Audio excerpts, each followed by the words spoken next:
Hey everybody, welcome to the Always Up Too Late channel. My name is Jonathan, and today we're going to be taking a look at the difference between a 3-ton and a 4-ton floor jack in regards to lifting up these heavy Super Duty trucks. As some of you may know, I recently moved into this place and I didn't have a ton in the way of equipment or tools necessarily to work on my own stuff because my last place it wasn't really feasible. And what I have been doing up until now is I've been going out to my parents' place and using their heavy duty floor jacks. I never really thought about what service level I should have, because if it could lift up the front end of a tractor or the front of a semi, then it would be more than fine to lift up to Super Duty. But now that I'm building out my own set of tools and making sure that I have the equipment necessary here to work on my own stuff, this is something that I went out and I researched and read on the internet, and some people say you need a 3 or a 4 or go back and forth. So I actually ended up with both, and because I have both, they're still in boxes, so we'll just go ahead and assemble them real quick.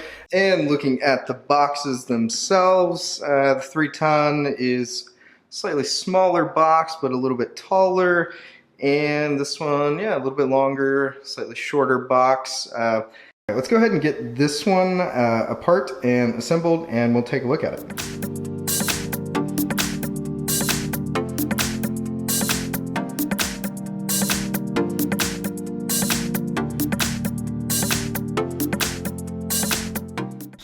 Okay, so we got the first one set up. Looks pretty good. It's pretty sturdy.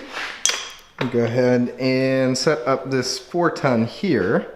And I won't make you wait through that one, so we'll just go ahead and speed through that. You can see that this one is definitely more substantial. Quite a bit heavier as well. This one came with like a nice rubber jack pad type adapter deal, which we'll take off before we use on the Super Duty. But that was a nice feature that they included. So the real question is, which one actually works better for the Super Duty? So we'll go find that out right now. Quick safety note before we get started is you should always remember to just take the time and block your tires. Just try to shove something under there.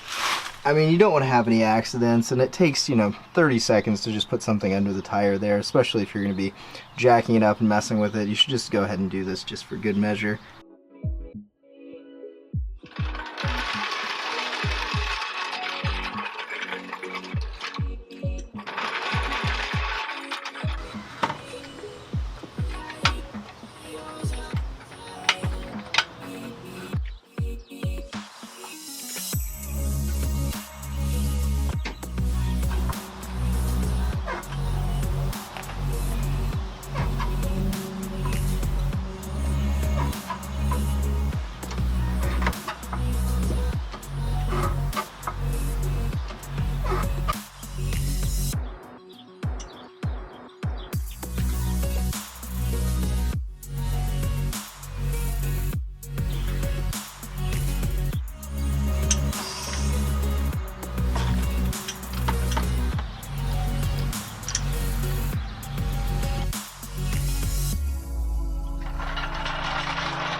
Alright, so there you have it. Used the 3-ton and the 4-ton both to get the F250 into the air. And I mean, the 3-ton definitely works, and I think that it would be fine to use. I don't think that I'd really want to use it on a regular basis if I had the option, of course, but if that's all that I had, I mean, I think it would be fine. I can say that the 3-ton requires significantly more effort to get it up into the air than the 4-ton, but I think that the 4-ton actually took more actual repetitions of running the handle up and down But I mean, I think I'll probably stick with the 4-ton for the F250, but I have plenty of other projects where I'll be using the 3-ton as well, since it's not nearly as heavy to get around and everything. But I think overall, I mean, the other one's pretty nice. But yeah, I think my final thoughts are going to be that I'm going to be using the 4-ton, probably to be doing some front-end work in the very near future on the F250. After I had it up in the air, I kind of wiggled the wheels and everything, and the front wheels have a little bit more wiggle than they probably should. But yeah, that'll be one of the things coming up in the near future. I have some other projects planned for the F250, and we're gonna get started on the other projects as well. Follow up to like what happened to the Excursion, and I'm gonna be working on this garage too. So if there's any interest in what I'm gonna be doing in the garage, definitely let me know in the comments, and I will catch you in the next video.